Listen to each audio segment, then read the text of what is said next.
Good afternoon, Michael Masserang here again. And today I'm at a house in Charlotte in the 28205 zip code, a referral from one of my real estate agents that I work with pretty regularly. This is actually one of her rental properties. And she asked me to inspect the crawl space. We're having some standing water issues at the front left corner.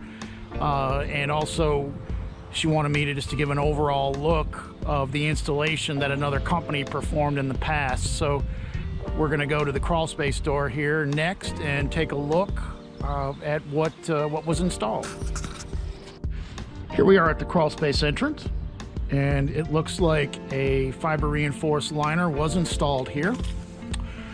Let's see if we can see what kind it is. Looks like it's probably a 10 to 12 mil liner. Let's crawl in here, turn on the lights. This does look like what we call a basic moisture controlled crawl space. It's not a full encapsulation, as the piers are not wrapped and the curtain wall is not wrapped, or where the liner is fastened 3 inches below the sill plate. That doesn't necessarily concern me very much, but some companies will do this hybrid protocol to save a little bit of money, and they'll call it an encapsulation, but it's really not. Just a basic moisture controlled crawl space. This is an April air dehumidifier.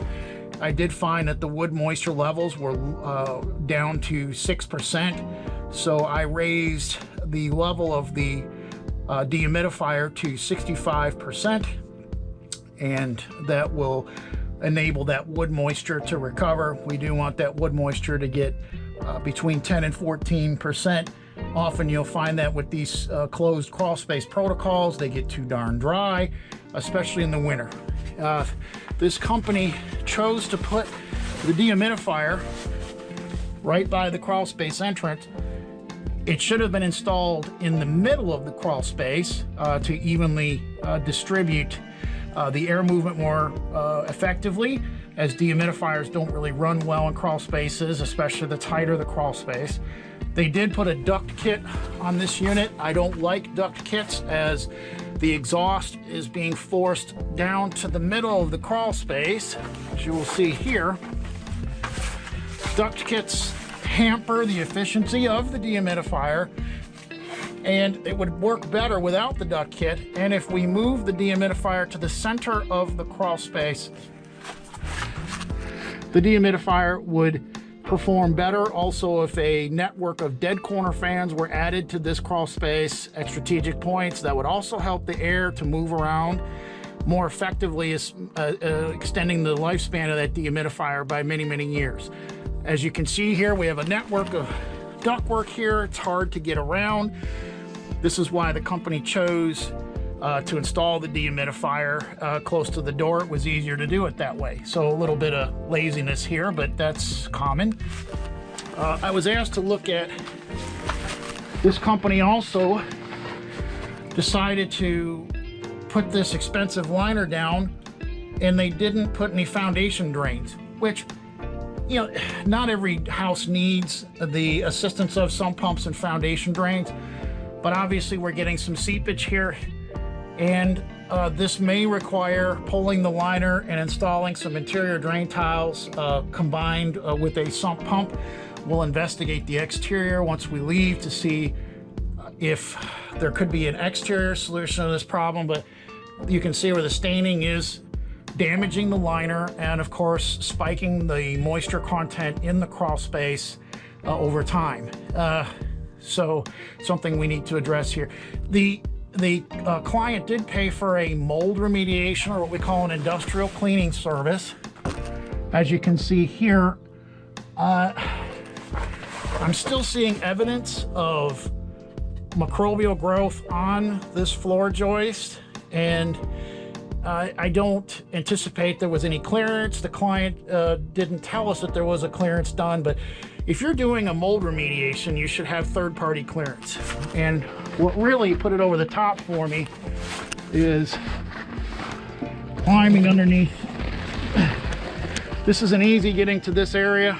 As you can see here, This wasn't even touched. So we have a company here calling themselves a professional remediation company. This mold hasn't even been touched.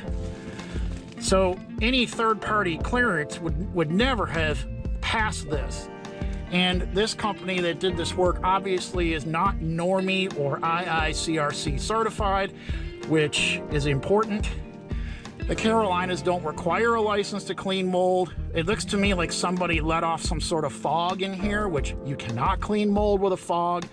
But because this state doesn't enforce any type of protocol for mold cleaning, you have companies out there calling fogging a mold remediation.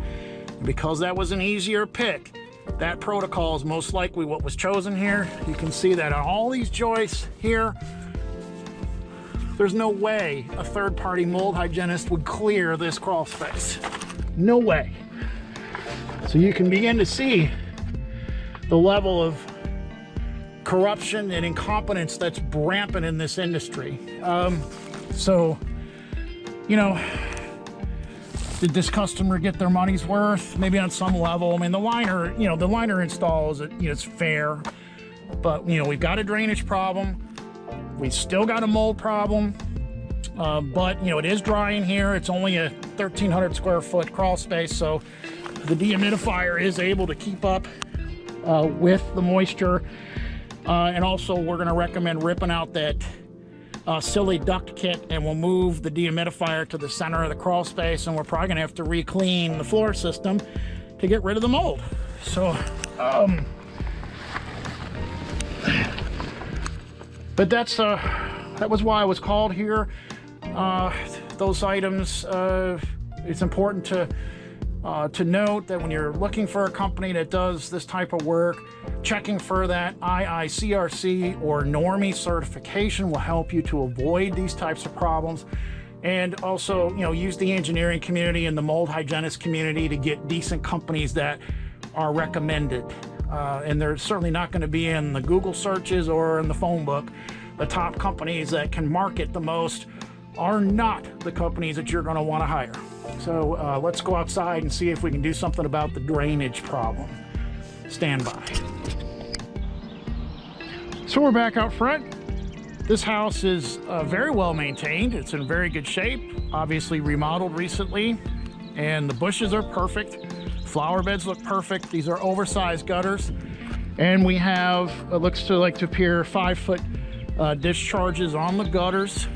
So they're doing everything they should be as far as outside drainage.